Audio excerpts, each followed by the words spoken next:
Good morning. Today is March the 17th, St. Patrick's Day, a day that gets celebrated around the world. Even though it'll be different with COVID, it's still a day that people celebrate and remember. I told you yesterday how Patrick, it's kind of interesting, we celebrate the Irish, but Patrick wasn't Irish. He was born in England. We believe somewhere in the year 390. We know that he died on March the 17th, 461. Today is the date of St. Patrick's death, and it's the day that we celebrate and remember his life.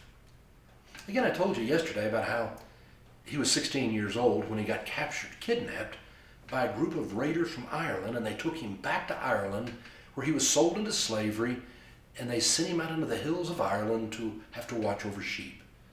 He would be there for 6 years. He would be alone for weeks and months at a time. And it's there that he began this prayer life and began to grow in his faith. So much so that 6 years after he'd been there and had grown so much more into trusting in God's grace, that one day he heard a voice. And the voice said, "Rise up. Go home. It's your day of deliverance. Your ship waits for you." Patrick knew that it was Christ who was speaking to him. And so he made the decision. He was going to go home. He started heading away from where he was. Now, he's risking his life. If they catch you, he'll be put to death. He knew it was an island. He didn't know where he was, but he knew it was an island. He had finally hit the coast. He started walking. We believe he walked 200 miles, and there he hit a seaport. That would be the dangerous part of the trip. But the fact he walked over 200 miles and nobody stopped and questioned him is nothing short of a miracle. But he got to the seaport, and he went over to a sea captain and said he wanted to go to England. The captain was going to be selling dogs, Irish hounds. They were very valuable in England, and they now had a shipment of them. And this captain said, "I have no interest in you, or I care about you." Patrick turned to leave. Again, this was the dangerous moment of someone stopping him. And as he started to leave, he wasn't afraid. He just was praying, "Oh God, show me what you want me to do." When suddenly he heard a sailor holler out, "If you want to go, come on now." And Patrick turned around and ran back and jumped on the ship. They were going to cast off the dock lines, and they set sail. And he made passage on that boat. It took them 3 days to sail over to England. When they landed in England and they began to go onto shore, they couldn't find anybody. Everything just seemed to be devastated. No one was there.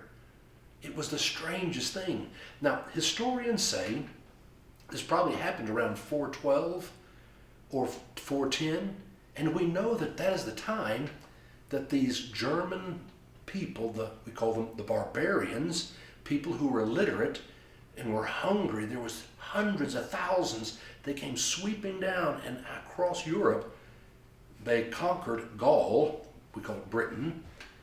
We know that ultimately wind up at the doorstep of Rome in 410, and it'll be the barbarians who would conquer Rome. But wherever they went, they were hungry, they were eating, it just left devastation. Nothing was there. So as they walked along, now they couldn't find anything to eat, and these men and Patrick became incredibly hungry. And finally they turned to Patrick and said, "We're going to starve to death. You said you have a strong God, then get us help." And Patrick said, "Let's all pray. Bow your heads." And everyone bowed their heads and closed their eyes. And Patrick said, "Oh God, you know our hearts. We're trying to follow you. You know our needs. Please help us." And about that moment, they hear this rumbling sound. And they look up, and here comes a herd of swine over the hill. That evening, they ate well. But they also said, "This God of Patrick's is strong." They didn't want to hold Patrick, so they turned him loose.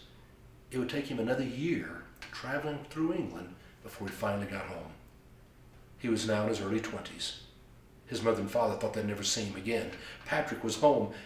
He writes all about how they fell on his neck and they hugged him and they kissed him. They were so joyous to see him. And you know how as a parent you would act. "I'm never going to let you out of my sight again. You can't ever leave this house." They wanted to hold on to him. Patrick was at home and adjusting to freedom. But as he was at home, he continued to pray, and one night he had a dream. And a man came to him from Ireland with a handful of letters. And Patrick opened it, and the letter said, "Come back. We need you." And he knew that Christ was calling him to go back to Ireland. He decided he would become a priest. He would study, become a priest, and then Patrick would go back to the very island, to the very people who originally had kidnapped him and held him as a slave. And he would literally turn that country upside down, change the country forever, and he would do things that would literally change the world.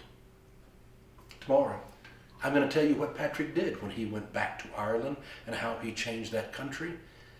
And we're going to look at leprechauns and shamrocks and all kinds of fun things. But today, on St. Patrick's Day, I simply leave you with the thought. When we choose to pray and to listen, and we are patient over time, you can be sure that God will speak. He will give you a calling about where to go. It may be at the most unusual times we don't expect, and it may be out doing things we would never have imagined, just like for Patrick. God does it for us all. So go out today and celebrate St. Patrick's Day, knowing you're celebrating a man who is willing to pray and to listen. Have a great day.